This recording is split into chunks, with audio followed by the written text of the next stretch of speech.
டேய் சுருட்டைக்கு விளையாட தெரியுமாடா? விளையாட தெரியுமாவா? பார்த்தல அவனை பேட்டை தட்டி தட்டி அளவு எடுத்துட்டு இருக்கான்டா. அங்க பாரு, பிச்சை இப்ப அவன் அனலைஸ் பண்ணிட்டு இருக்கான். எந்த பால் எங்க குத்துன்னு கரெக்டா சொல்லுவான்.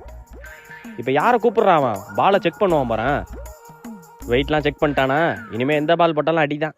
இப்ப மிடில் ஆர்டர் எடுத்துட்டு ஒரு ஸ்டைலா நிப்பான் பாரு. இதெல்லாம் ஒரு ஸ்டைலாடா? அதான்டா ஸ்டைலு. எத்தனை பாலை கிழிச்சிருக்கான் தெரியுமா? இப்போ ஒரு ஷாட் ஆடுவான் பாரு, பாலெல்லாம் பறக்கும். என்ன பால் பறக்குன்னு பார்த்தா ஸ்டிக்கு பறக்குது. A few minutes later. ஏய் சுருட்ட பேட்டர் கிடையாது, பவுலரு. அப்படியா? ஆமாண்டா, அங்க பாரு 5 ஸ்டெப் எடுக்கிறானா? 2 விரல்ல தான் பாலை பிடிப்பான். அந்த மாதிரி ஸ்பீட்ல போடுவான் தெரியுமா? என்னடா சொல்ற? ஆமாண்டா, ராக்கெட்டோட அவன் ஸ்பீட் அதிகம். அவன் பவுலிங் ஸ்டைலே வேற மாதிரி இருக்கும்டா. இது ஒரு ஸ்டைலாடா? நான் தான் வேற மாதிரி இருக்கும்ல. பாரு இப்ப என்ன ஸ்பீட மட்டும் பாரு.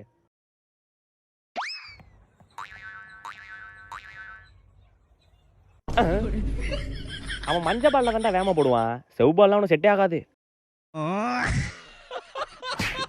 நான் அப்பயே சொன்னல, பிளேயர் அவன். தோனி தான் சுருட்டைக்கு கோச்சே. எதே தோனி கோச்சா?